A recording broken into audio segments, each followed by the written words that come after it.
How's it going? It's PM Designs.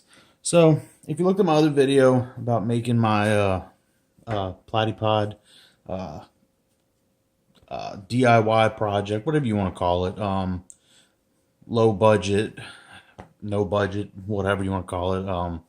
So, I made a few modifications. So, as you can tell, which this is the Desmond, or however you pronounce it, FPod 1. There'll be an Amazon link. It's an affiliate link in the description by the time this video is up. If you look at it online, or if you looked at the previous video, it didn't have these 4 holes in it. What I did is originally I used these longer screws, which are the I think it's a 0.7-4 or something, or 0.4-7.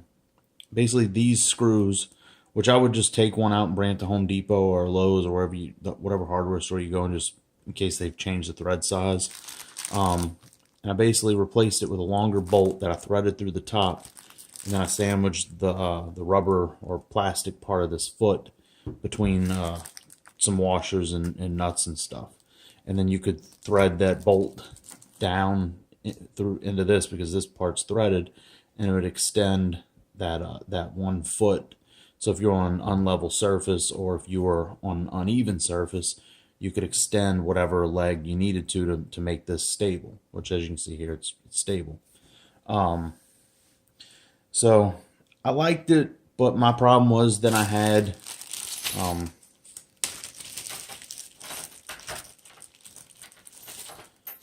grab one of these screws out of here. I had this much of a screw poking up through the top of this this platform. You can see up in the upper right corner.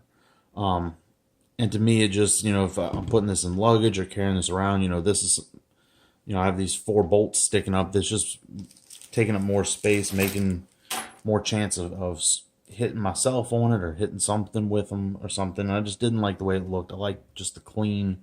If I don't need it, I can just run it like it is. So I went on Amazon, and I was originally looking for just some 1/4 20 bolts that maybe had like a little spiked tip on there, or something like the ones that come with the Platypod system. Because one side is a spike, one side is a little rubber foot, and then it has like a little locking screw on there, whatever you want to use that for. And you can buy it with the little holder that clips on to the Platypod system. This obviously doesn't have that because it's not, so I took and just clipped them off with some clippers, not nail clippers, but like some wire cutters.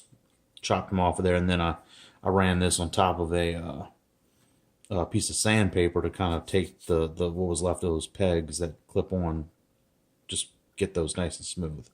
So after I did that, so this can easily fit into my camera bag. Doesn't have those little pegs, but you can leave them on there. You can take them off. I then took and added the 4 holes that you see here, here, here, and here. These bolts, when I purchased them, are a 1/4 20 thread. They may change, so like I said with these bolts, just check the thread on there, or check whenever you buy them, make sure that they are with still that same. I double checked them before I drilled and tapped these holes, just to make sure that they were in fact 1/4 20 thread. What I did, because I know I'm going to probably get some questions on what I used for the layout marks for these. Basically, I just laid some masking tape, pretty much covered the whole top because it was 2-inch wide masking tape, and just drew a straight line from the centers of both of these. And it really doesn't need to be like 100% like machinist perfect, from center to center. Just one of those close as you can get it will be just fine. Drew a straight line on the centers of these, completely across on my masking tape. And then and in my case, I ended up measuring from the center of this bolt down that line 3/4 of an inch from here to here. So, and I did that on all 4 of these. And then, what I pretty much did is just mark down 3/4 of an inch, and then marked straight line, and then where they intersected on the lines, drilled used a center punch, knocked a center mark on each hole. Then I took and did it was a 1/8 or so, basically drilled a pilot hole in all 4, and then I stepped up to the, I believe it was a 13/64 drill bit, and then I ended up using a 3-tap set. Use the first one, which is like your starting tap. Tapped all 4, well, tapped one hole, and then I wanted to check if this would thread into it, which it didn't. So then I did the middle tap in there from the bottom, because I initially tapped it from the top, ran the tap again, ran up through the bottom side, and then once I cleaned all the little chips out of there, I now have the threaded holes that I can thread these four studs into.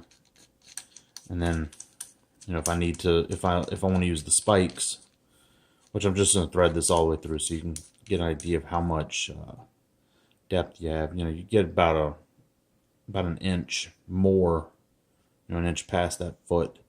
And you can tell that hole might be a little crooked, but whatever.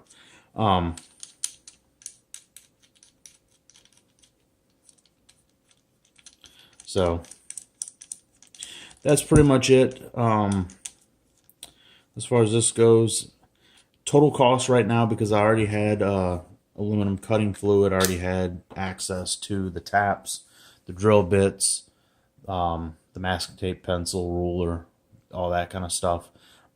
Just for this Desmond F-Pod 1 and these screws, as of October, well, the beginning of October, looking at $45 for the base and these screws with the holder.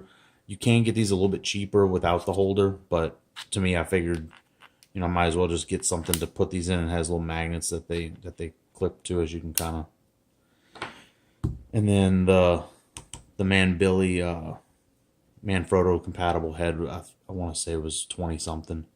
Which I did learn one cool thing on this, because I was messing with this the other day. I was like, you know, this thing has a little bit of movement before it engages. Then I found out if you pull on it, you can rotate it and lock it back down. So then, you know, you can adjust. That way, if say you were to get this and to lock the head down, or, you know, not down, but to lock it in whatever position you wanted, this thing was hitting down onto your plate, you just pull it back, twist it back, and put it back on, you know, put it into the next little notch. That way, whenever you lock the head into whatever position you need it, this lever isn't pushing down into the plate. So that was kind of cool thing that I figured out.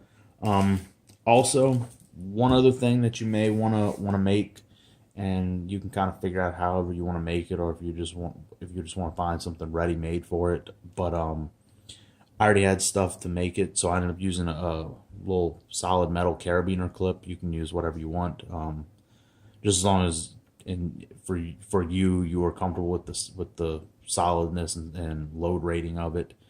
And then I used some 550 paracord and made it like a 3-foot little tether with a loop on either end. One loop hooks to the carabiner, and one loop I can hook around something and then pass the tether back through it. And I can either hook it to the base and then run that tether and clip it to something in the area, or to myself, or I can clip it to like my wrist strap on my camera, or a shoulder strap, or something that's on the camera.